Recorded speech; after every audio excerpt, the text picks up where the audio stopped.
স্থিতিশীলতা আনতে হবে অর্থনীতিতে। প্রবৃদ্ধির পেছনে ছুটলে অনিয়ন্ত্রিত হতে পারে মূল্যস্ফীতি।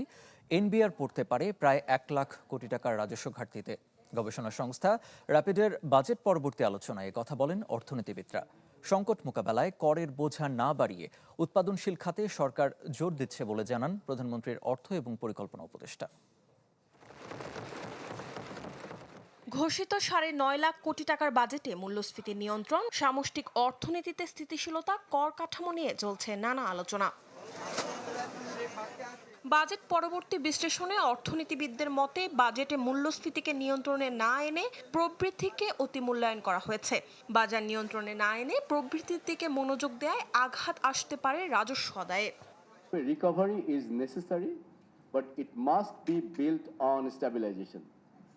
এবং বাজেটে যদি আমি অর্থনৈতিক প্রবৃদ্ধিকে বেশি পুশ করতে থাকি হাই ইনফ্লেশনের মধ্যে, একটা বড় ঝুঁকি থাকে যে মূল্যস্ফীতিটাকে এটা উস্কে দিতে পারে।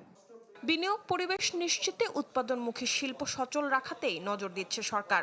5 বছরের জন্য দীর্ঘমেয়াদী কর কাঠামো বিনিয়োগ খরা দূর করবে বলে মত প্রধানমন্ত্রীর অর্থ ও পরিকল্পনা উপদেষ্টার। রাজস্ব ব্যবস্থার বাড়ার অর্থাৎ ফিসক্যাল স্পেস তৈরি করার কৌশল হচ্ছে দুটো। একটা হচ্ছে অর্থনৈতিক সংকোচন থেকে সম্প্রসারণ, সেটা আপনার আয় বাড়িয়ে দেবে এক। আর দুই হচ্ছে যে আমাদের অপচয় বা জালিয়াতি বা ফাঁকি বা ফন্দি ফিকির অর্থাৎ এরর কমায় দিলে আপনার আয় বেড়ে যাবে।